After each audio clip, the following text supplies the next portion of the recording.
అమాయకమైనటువంటి ఆంధ్ర ప్రజలందరికీ నమస్కారం. నా పేరు శ్రీనివాస్ పాత్రుడు. మాది Vizag. Visakhapatnam gas leak incident జరిగిన ఆ రోజు మధ్యాహ్నమే మేము దాదాపు 2 గంటల పాటు ఫ్యాక్టరీ దగ్గర ఉండి ప్రతి ఒక్క చర్యను చూడడం జరిగింది.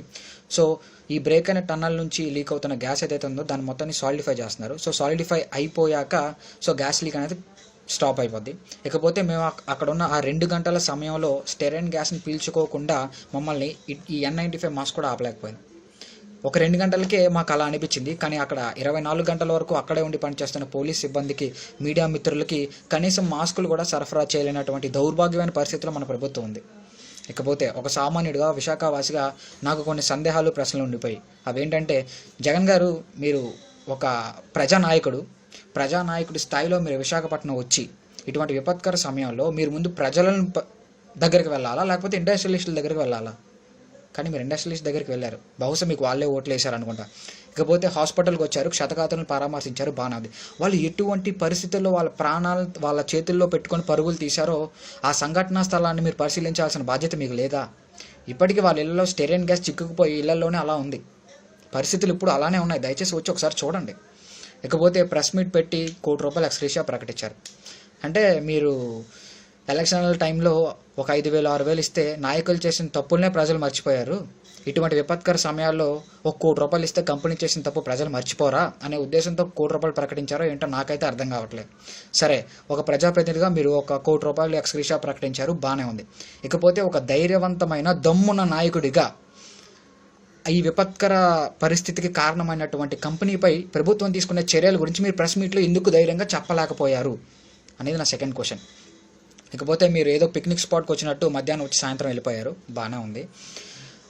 మీరు వెళ్ళిపోయిన సాయంత్రమే ఉండడానికి చోటు కూడా లేక దాదాపు 2,000 నుండి 3,000 మంది విశాఖపట్నానికి సంబంధించి వెంకటాపురం గ్రామం చుట్టుపక్కల ఉన్న ప్రజలు పరుగులు తీస్తూ విశాఖపట్నం రోడ్లపై పడుకున్న సంఘటనలు మీరు చూడలేదా?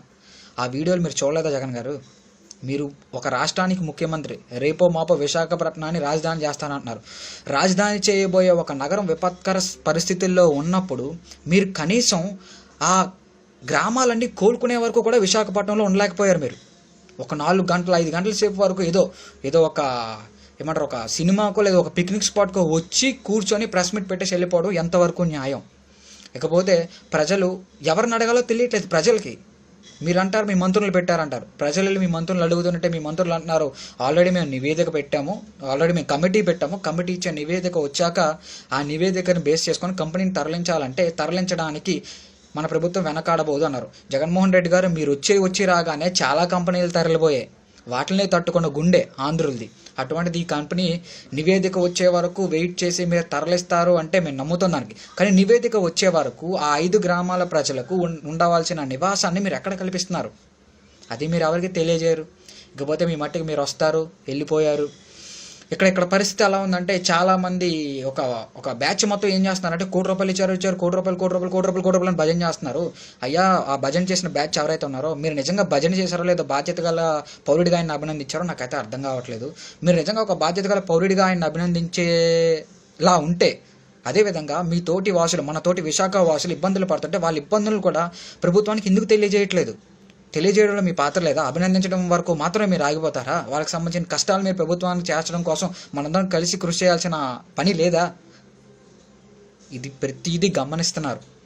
దయచేసి ఇటువంటి విపత్కర సమయాల్లో ఒక గొప్ప హోదాలో ఉన్న సీఎం గారు విశాఖపట్నానికి వచ్చి ఈ విపత్కర సమయం నుండి మా యొక్క విశాఖపట్నం మొత్తాన్ని కోలుకునే వరకు మాతో ఉండి ప్రజలకు ధైర్యం చెప్తూ ప్రతి ఒక్క సంఘటనా స్థలాన్ని మళ్ళీ రికవర్ చేస్తూ ప్రతి ఒక్క చర్యలను ఆయన దగ్గరుండి పరిశీలిస్తూ ఒక ప్రజానాయకుడిగా మీ పరిపాలన కొనసాగాలని మనస్ఫూర్తిగా కోరుకుంటున్నాను జగన్ గారు.